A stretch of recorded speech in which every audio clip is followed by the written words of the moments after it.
time to be more than a name or a face in the crowd. I know this is the time. This is the time of my life. The time of my life. I'm out on the edge of forever, ready to run.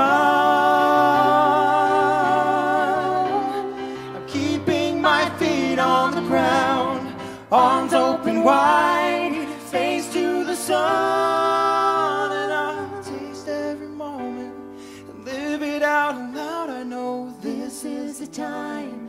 This is the time to be more than a name or a face in the crowd. I know this is the time. This is the time of my life. My life. More than a name or a face in the crowd. I know this is the time. This is the time of my life.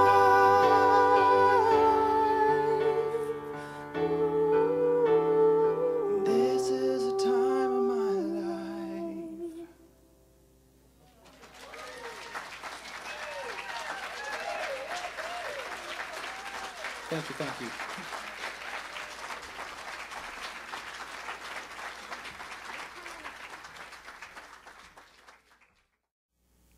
And so it's in love and perfect confidence that I can present to you my brother, Rob Eckman.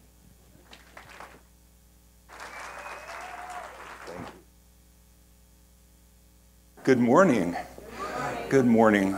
What a treat this is. Thank you so much for the invitation to speak today. Thank you for your confidence in giving me this time to stand before you. You are my people. This is my religion. And I'm so excited to share my thoughts on science of mind and on the beloved community. What is religion is the topic of today's talk. And I think that what is religion can be pulled together by saying that it is the spirit, it is the philosophy that one chooses to study. It is the way one chooses to worship God or spirit or the universal mind. Then that spiritual quest lends itself to us gathering in groups like this, congregations around the world who all want to practice in a similar way. Now, in my daytime job, I spend a lot of time reading books to children. And standing before you outside of my practical experience as a religious scientist for almost 30 years, I feel that what I can share with you is the essence of what this religion is to me. Religion, by the way, in my understanding of religion as it relates to science of mind, there's a loose connection there, and I want to be clear. Religion versus spirituality. I believe that Dr. Ernest Holmes created, discovered, shared this philosophy that has always been in existence, our belief that the universe is one and that we are whole with it, is as old as spirit itself. But over time and over conditions, we've become a religion, in part so that we can take your generous offerings and continue to perpetuate this thing that we call the Center for Spiritual Living. But I know that we rely on religion to answer some of the greatest questions that we have. One of them rises directly from our desire to be one with something greater than we are. This concept of oneness is that all people are individualized centers of God consciousness and spiritual power, as complete as we know ourselves to be, and that we know ourselves only as we comprehend our wholeness, our relationship to the whole. I think as a man who was born and raised here in northern Utah, that I've been seeking religion or God in one way or another my entire life. Being raised in the predominant faith here, the one thing that training left with me was my need to connect with God. That as I was growing up and learning about myself and about my relationship to the world, that the questions that came to my mind could only be answered through my connection with something greater than I was. I believe that we do rely on religion to help answer some of the greatest questions that life has to answer. The big ones. Why are we here? Where did we come from? Where are we going? Here we are on this giant rock spinning through space in the constant quest to discover things, life away from here, greater understanding of life here on the earth as we know it, but not having any idea. If anyone here knows where we came from and where we're going, I would like to hear it now.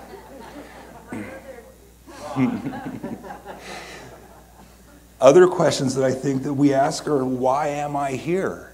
Now that I'm here, why am I here? What am I here to experience, to demonstrate, to participate in? Another great question, I believe, is why is there suffering? Why do some of us seem to have lives of comfort while there are so many that experience basic lack in comfort and in peace of mind every day? So we can safely say that religious philosophies offer each of us an avenue to access God.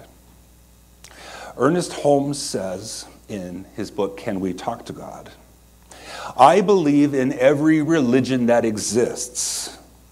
It is an avenue through which people worship God. I believe in my own religion more than that of anyone else because this is the avenue through which I worship. Every man's religion is good for him, though it may seem inadequate to others. Religion has ever been an answer to the cry of the soul for something that is real, something which can be relied upon, a resting place for which every person instinctively feels a need. I think that the question of what is religion and how can I grow closer to my belief in God and the Spirit is why you are each here as well. If you are new to the Center for Spiritual Living and this philosophy called Science of Mind, then welcome. And I want to be very clear that we do practice this philosophy with an attitude of embracing all. We believe that as long as we are on a spiritual path, that we are growing, and that is why we're here.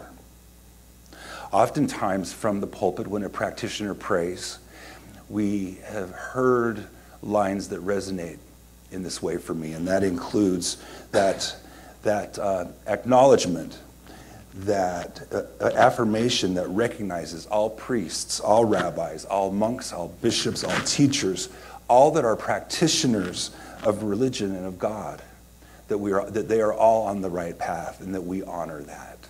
So from that perspective, even if you are here locally someone in spiritual recovery from an environment that can suggest that there is separation between us and God, that you are here in a place of acceptance, love, and unconditional ability to comprehend God in many, many ways. So there's a difference between spirituality and religion. Religion is the way we come together to worship God or Spirit or universal oneness as a group. But that's not necessarily to be confused with spirituality, which is how we each individually express that connection to God.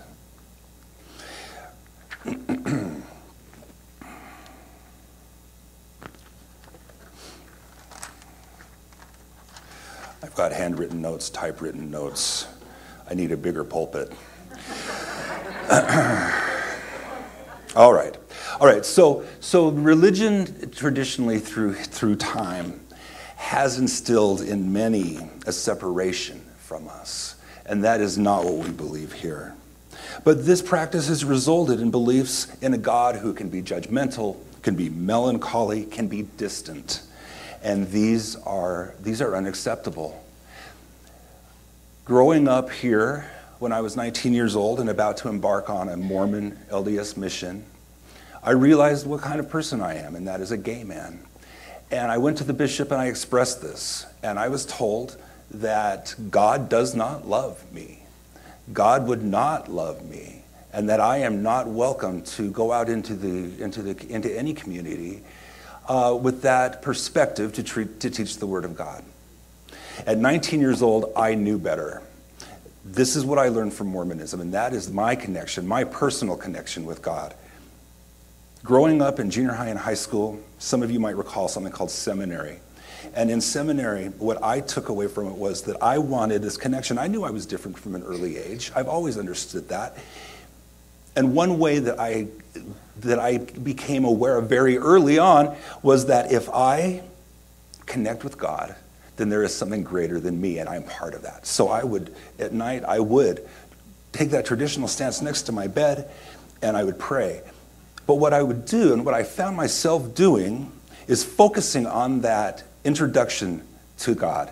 When I open my prayer and speak to God, speak to the universe, I would do it over and over again until I felt something inside of me click, until I felt some shift inside of me that made me aware of my connection with something else. And what that did was that gave me the power to look back at the man who told me I was unworthy, and I said, "You're wrong."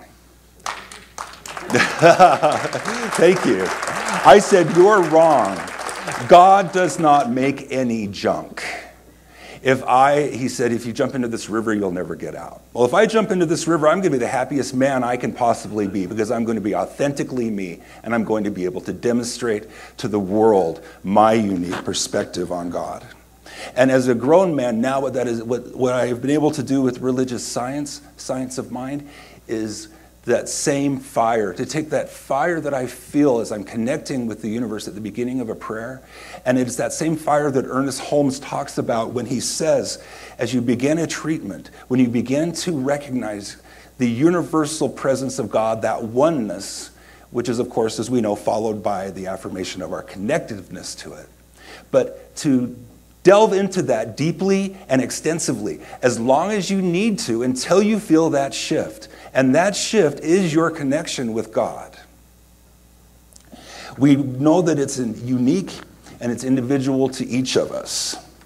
I think that it's worth reading what Holmes says in Living the Science of Mind about that mental equivalent and about the unique individual nature of it for each of us.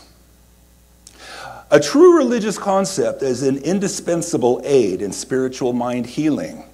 The mental practitioner has a better chance of success when he believes in the indwelling spirit, when he believes that God's work is already accomplished and perfect, even though it is eternally unfolding.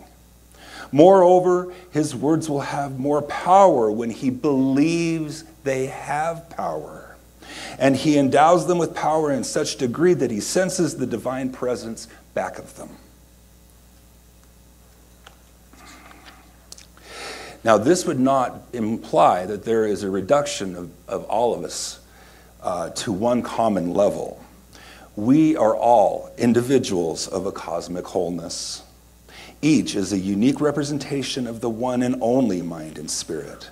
And since this mind and spirit is infinite, its capacity to individualize must likewise be without limit. Each may remain himself while seeing God in others. And that is the connection between that spirituality that we all feel. That's what brings us each here. As I sit here on the stage this morning and during the songs, I see people swaying to the music, people standing and clapping. That's their individual, unique expression of God. And I think to be able to honor that and to enjoy that in each other is part of what pulls us together as a community. One of the greatest expressions of God, in my opinion, that we all demonstrate is the act of gathering together. We've been taught that when one or more of us gathers together, the strength of our word multiplies and increases. We do know the power of our word individually through our prayer and through our connection. But when we gather together, as I can see all of us here, then we are greater than one. We gather together every Sunday morning. We gather together in classes, and we gather together for spaghetti, and accordion music, and even karaoke, which I have to say I'm really excited about. I've done karaoke once in my life, and I'm sold. I can't wait for Saturday. It's the most fun ever. I can't sing, but I will not stop. So through these experiences together as groups, socially and spiritually, we grow. And one of the ways that we are moving forward in our growth is through this book called Creating the Beloved Community. 2.5 months ago, Reverend C.C. Coltrane was here, and she talked to us, and she introduced the idea of this book, and this book follows the example of Martin Luther King and his desire for spiritual communities to be beloved communities. What I'm announcing right now to you is the book group that we are going to facilitate over the next 3 months. That every 3 weeks we're going to gather after our Sunday service, and that we are going to talk about different parts of the book. It was my intention to have flyers out in the foyer for you so that you can take them home and be ready. Those flyers will be ready this week, as it turns out, but the dates are February 25th, March 18th, and April 8th. 3-week intervals, different discussion points at each meeting. The book is available in the lobby. We're asking $10 for it, but you don't need to buy the book to attend. Please, everyone is welcome to attend.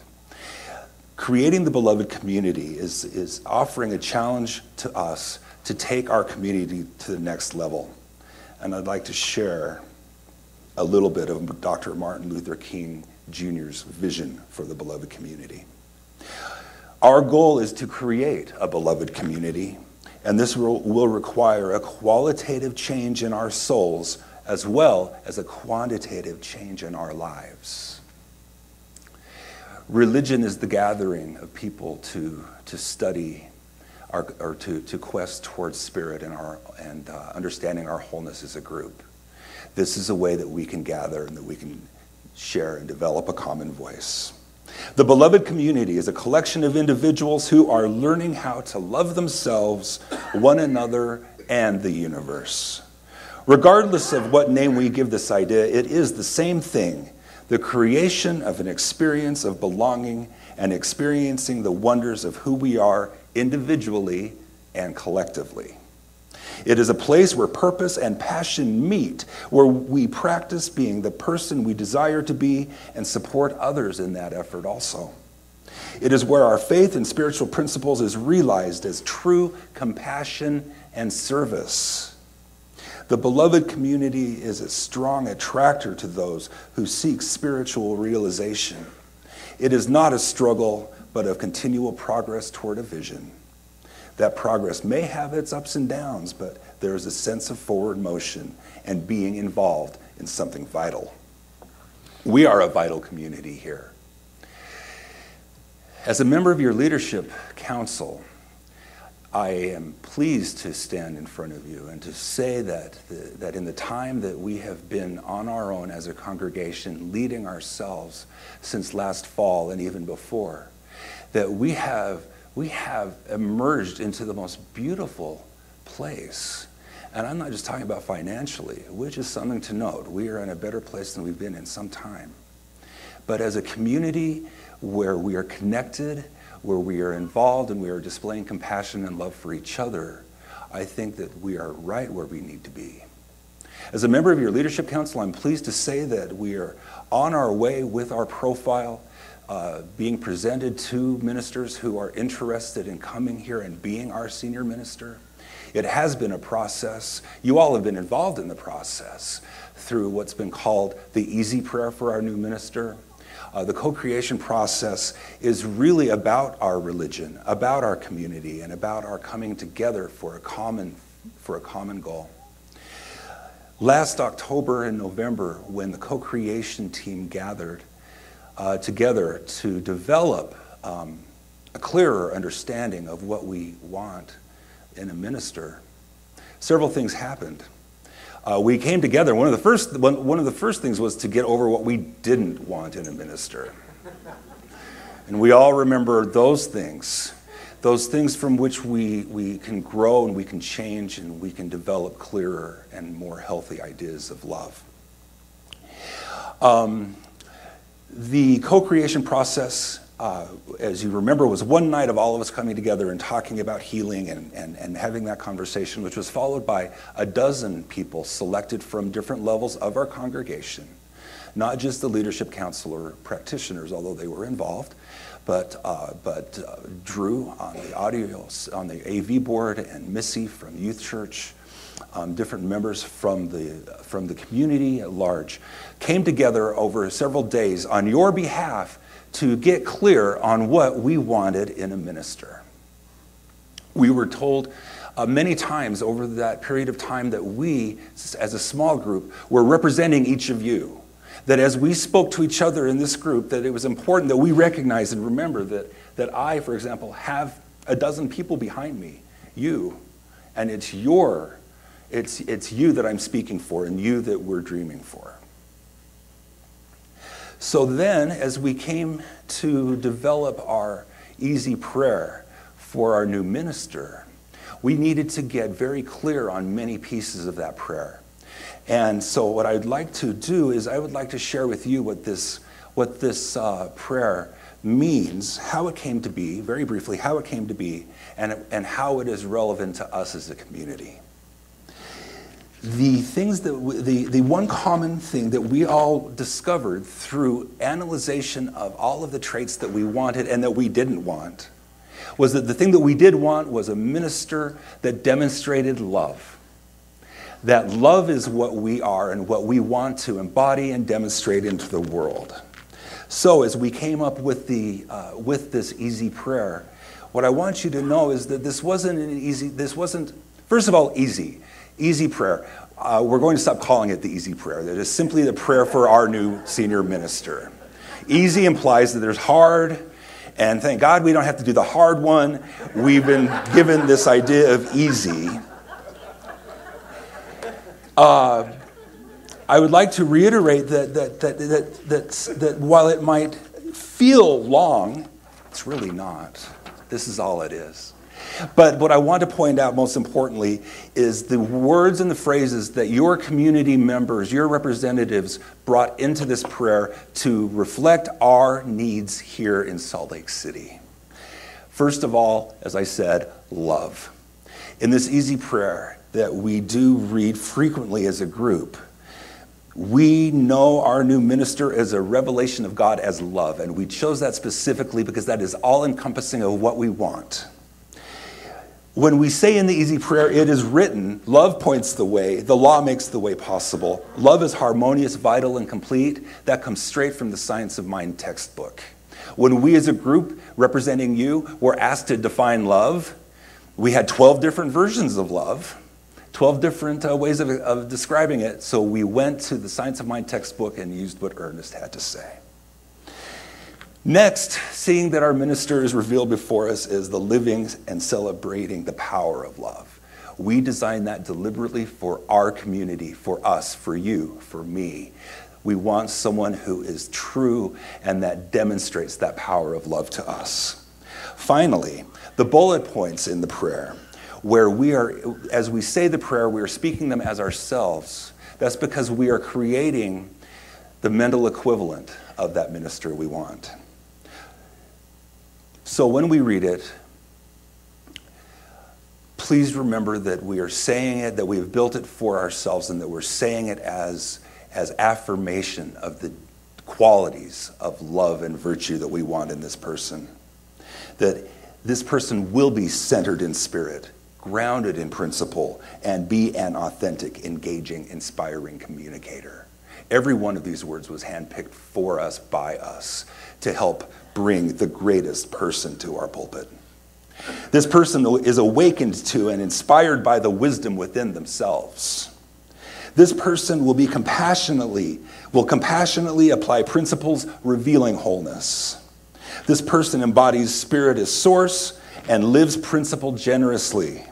This person experiences a direct connection with the divine and reveals its relevance in the world today through mystical teachings. So, as we move forward on our quest to reveal the perfect person to lead us spiritually as our minister, I just want to share that my perspective on this is that we are in an amazing place, that the prayer, as we speak it together, creates that much more energy, that we are on the right path, and that we're going somewhere beautiful and greater than we can imagine.